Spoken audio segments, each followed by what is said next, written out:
Hello and welcome to our next Improving Live series. I'm Morgan Mills, Senior Talent Director, and I'm sitting here with Joe McClung, our Hey, president. everybody. We are super excited about this Improving Live. It's going to be all about navigating the executive search. Joe, tell us a little bit about what prompted you to do this segment. Yeah, it's one that I actually have a lot of passion for because, in my previous life, I was an executive. And I know what that experience was because I had my head down 16 years, worked my way up through an organization. I was a general manager of an orthopedic company. And when that came to an end, I wasn't ready. I wasn't networking. Yeah. I wasn't thinking about the next thing. I didn't know what to do next. Yeah. And I can tell you, I did a lot of dumb things. I didn't do things exactly. Yeah. There's no question about it. Now, I ended up at a great spot, at FloodGate, and this has been an incredible blessing.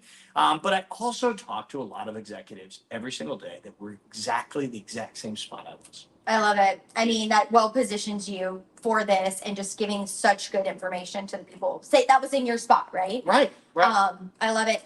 And on that note, when should leaders start looking? Or Well, executives start looking? it's a really good, that's a good point because, obviously in my situation, Yeah. I started looking at the end, and I had a severance package, so I thought I had a lot of time, so I didn't start, until things were actually over. But in reality, I tell executives it takes longer than you ever think. So it's okay to start.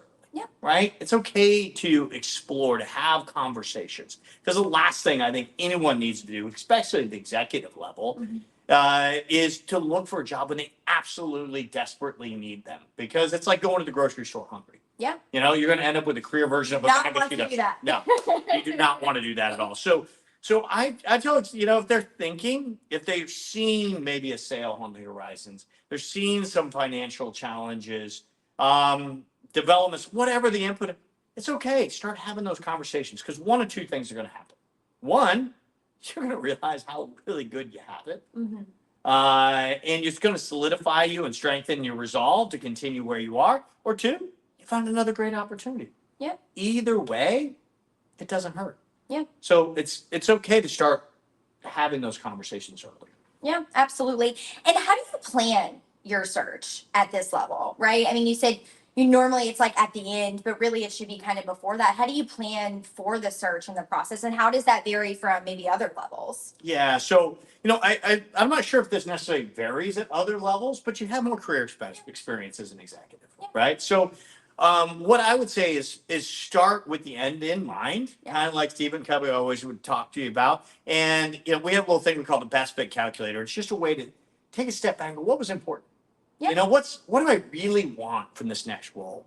What excited me? Where did I make the most impact? Is it, the quality of the leadership, the innovation of the products, the speed of the company, the chance to develop people, those type of things, and write them down. And then kind of put a little bit how important they are. Weight them, right? I like that. Because the reason that's important now when you're cold, before you actually need it, is that way eventually when those opportunities start emerging, you can take that opportunity and put it against that litmus test that you put up at the beginning. Yeah. And how does it actually compare? Because guess what? What sometimes happens is over the time of the search process, they haven't found anything for a while. It starts to their needs mitigate to the opportunity in front of them. Yeah. And that's sometimes where I see executives make that second bad decision. Yeah. So start with the end in mind. And then once you kind of have that established, the next step I tell people, executives, especially commercial, this really works well for commercial executives, is to start thinking about it not as a job search.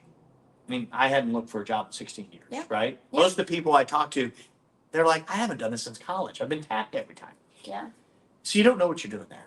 But which is why I think it's so important to plan. Like people don't think about it. It's like when you're ready to make the change, but it really should be a little bit when you're starting to feel it, right? Yeah. Exactly. And that plan, that preparation is the same plan and preparation they should do when they launch the product. Because most of these guys have done that. Of course. Or been part of that situation. And the first thing you think about when you do that is think about your ultimate value proposition. Yes. And, on an executive level, you've done a lot of different things and you can do a lot of different things. Yeah. So what's important about the value proposition is narrowing it down to the best. Because you have such a big scope of what you're capable of at that point. Correct. Yeah. Right. Yeah. So narrow it down to that Double-edged sword, right? Right. Narrow it down. What's that value proposition? What's that? What are those uniques? Just like you would in a product, that's going to separate you from the other people in this marketplace. Yeah. And once you identify those, so true. You got to harmonize it, right? Harmonize it with the way you have the interaction, your quote unquote, elevator speech when you're talking to people. Yep. But also then digitally, you need to make sure it's on your brochure, which is the resume. Yeah. But then also it's laced with in or out your LinkedIn profile. That's the webpage, right? And I don't have to tell you today that of the two, resume or LinkedIn, which is most important? The web page or LinkedIn is more important than your resume. Mm-hmm. And don't think about it as a digital resume. Think about it as your web page, because think about SEO. Mm-hmm. Yeah. Because now I sit on this side. Something I didn't realize when I sat on that side. Yeah. Is people will come to us and they say, I'm looking for, a VP of marketing, but I need that person to understand the vascular market. So you know what I'm going to do? I'm going to look at VPs of marketing and I'm going to put a keyword vascular. True. Yeah. And guess what? If you have vascular experience, but it says nothing about it on your LinkedIn, I don't see you. Yeah. And you just wasted your time. So make sure those things, think about it that way as you're prepping, and getting ready. You got your value proposition, you got your marketing material ready. Those are some of the key elements. And then the last element of the planning piece, and this is, again, where I see some executives stumble, is actually the networking. And you're like, networking, that sounds active. No, it's the planning. Yeah. Right? It's the planning and absolutely the targeting of who you're going after. Just like launching a product, you know what hospitals and doctors you're going after. Yeah. You have the list. You have it all set. You know who's most important, who you're going to next before you launch. Mm-hmm. Yeah. Same thing here. Yeah. Right? So I challenge executives to do what I call the palace of the mind effect, where you're going to thinking about, okay, that board meeting, 5 years ago, who was there?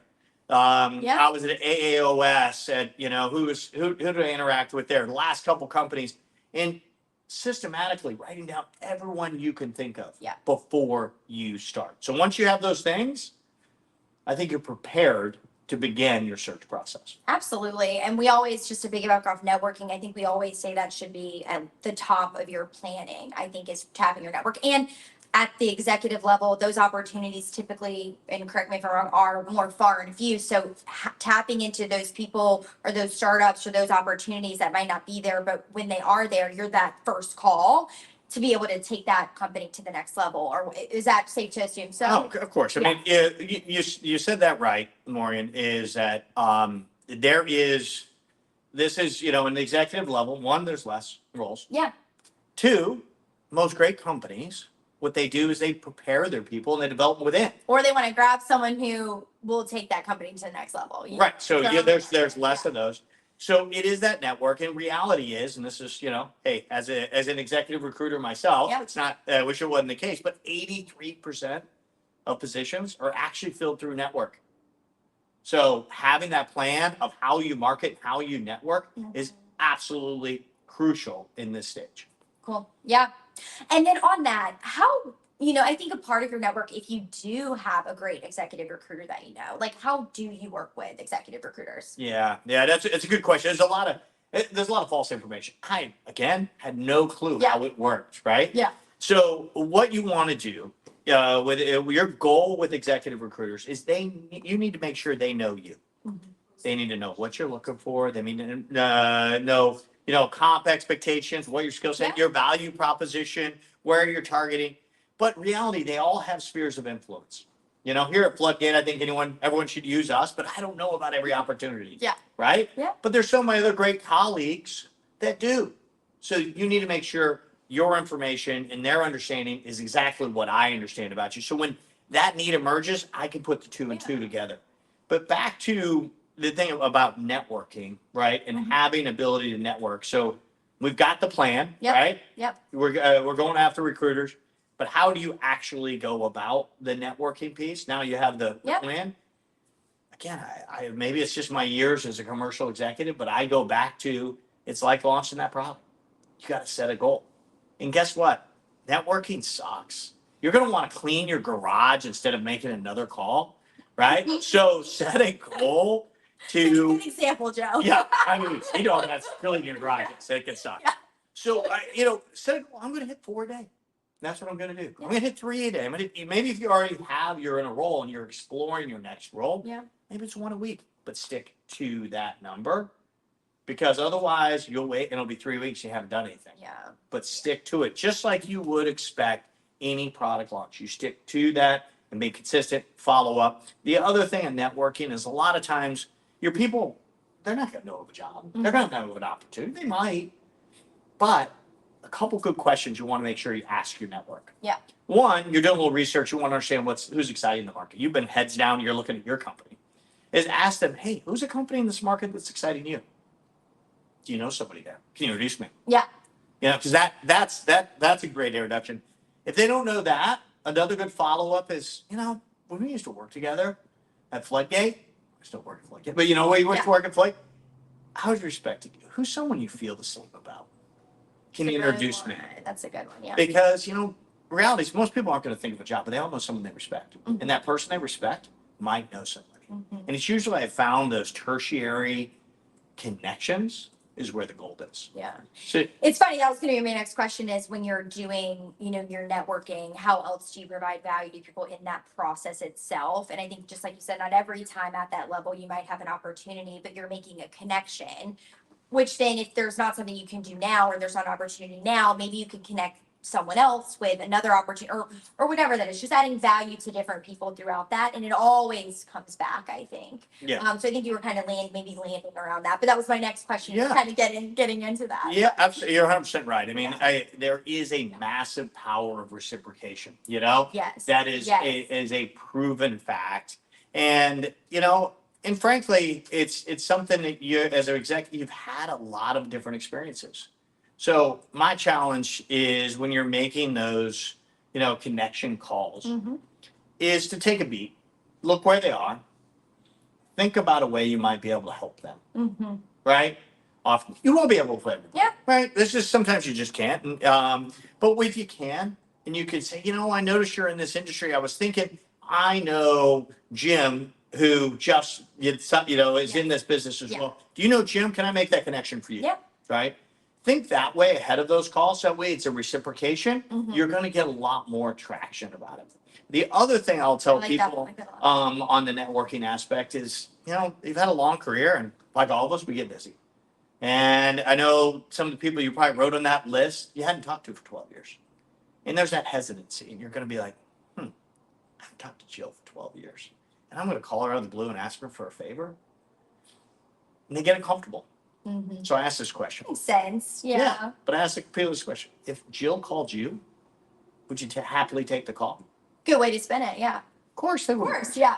Jill feels the same way. So make the call. Don't feel bad. Yeah. They would. That's exactly what would happen. We're all in the same boat. Yeah. And along that same lines, when you're actually making some of those network calls, especially, as you're, in an active, highly active search, don't be afraid to use the word help. It triggers something in someone's mind. And you say, I really want your help. You're going to take a beat.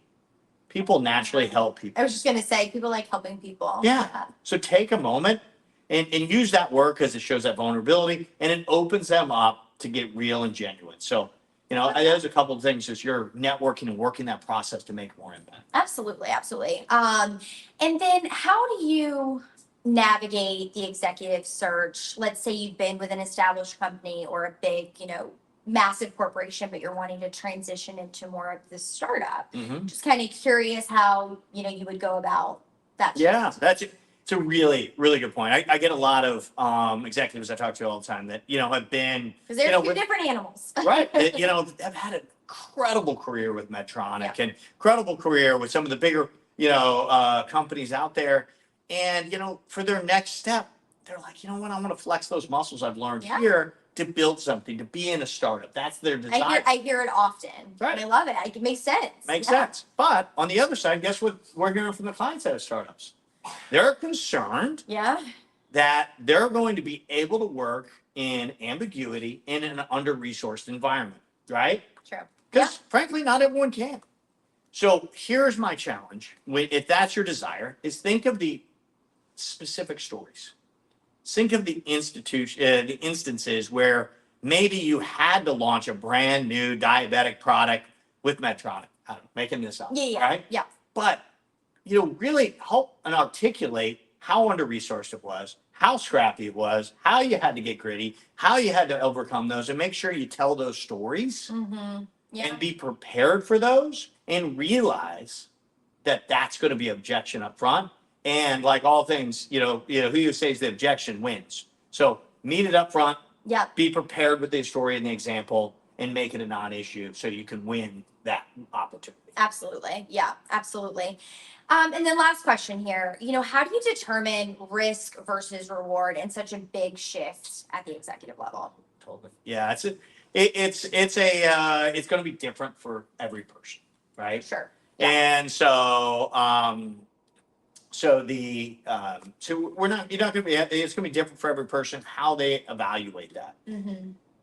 I put together a little tool to kind of think of that risk reward relationship. Yeah. Right. And also, does it go back to, not to interject here, does it go back to that? I feel like that list that you talked about when you started your search of like, why am I looking? Why now? I feel like so many things can get lost in such a big search. So maybe also would you go back to that? I think it's a really good point. Go back to that. That's the calculator to make sure there is a fit. And then, look at that risk tolerance, right? And, what that is versus the reward, right? And you think about, hey, what's that cash on hand, right? What's their burn rate? Yeah. What's that long runway? And guess what? Usually in a pre-revenue, it takes twice as long as they think it will. Yeah. So understand whatever it is and times it by 2. Confidence in the leadership team. You're going to a smaller company. That leadership team is going to be absolutely crucial, and your connection to that leadership team. And then obviously the reward. You're making a chance. How big's that reward at the end of the day? And so I think it's analyzing and comparing those against your current risk profile, right? So you got 3 kids all going to school right now, and you need that stability. You might not take a swing on a Series C pre-revenue, going through a PMA process. Sure. Might not be right. Yeah. So it's understanding that difference and being able to make sure it's right for you. And right timing. But I will say that the number one question asked on any of these is understand their cash on hand. Because with small companies and startups, cash is king, and that burn rate. And with funding that is never guaranteed, you need to understand what that looks like. Yeah, for sure. Joe, this has been super enlightening on navigating. Is there anything else you'd want to add for people, considering or thinking about making a change at this level? Is there any other input you'd want to give? No, I think the biggest things, just to recap where you need to be, right, is one, don't, I get the loyalty, but it's okay if you need to explore and understand, because sometimes it's going to strengthen your loyalty when you get out there. So don't be scared of that. Yeah. Number 2, just like anything, planning is crucial, right? Yeah. Planning your value proposition, setting your targets, understanding what you really want up front, and then understanding that the ground game is important, and that ground game takes, just like all good things, twice as long as you think it should, and takes twice as much energy as you think it should. Right? You could get lucky, right? You could be an outlier, find something quick. Yeah, but plan ahead, because it's more than likely going to take longer. It is. Yeah. I mean, the executive search is at least a 7-month search process. Interesting. I don't know if I knew that. Yeah. I knew it was longer. Yeah, I'd say, so it takes, if not longer, right? That's the reason severance packages for executives are 10, 12 months. True. Because that's what it takes. So more important than ever to, again, plan ahead. Plan ahead, do it right, and stay consistent. And the last little bit I will leave people with, because I think this is crucial. I talk to a lot of executives all the time, had a great career, they're very successful. And they get to this point, they go, what is wrong with me? I've got nothing lined up. I mean, I talk to executives all the time and think that. Guess what? That's normal. That's exactly what happens here. So just stay after it, keep doing the fundamentals, keep networking. Yep. And you'll find the opportunity where you can make that impact and hopefully improve lives. Because you know what? That's our mission. Yep. It's about improving lives. and this is a crucial element, the impact that executives can make in companies absolutely can improve lives of patients, improve lives of their people, and improve lives of everyone down line it touches. So Absolutely. this is a, something that's very near and dear to my heart because the multiplier effect is massive. Oh, totally. Awesome. Joe, I appreciate you. This has been awesome. If you guys have any other questions, drop a comment below. And if you have any questions directly, feel free to reach out to any of us here at FloodGate. That is our goal. We want to help you land in that next great spot. Whether it's with one of our clients or anywhere in the market, we just want to help. Absolutely. See you guys next time. Thanks.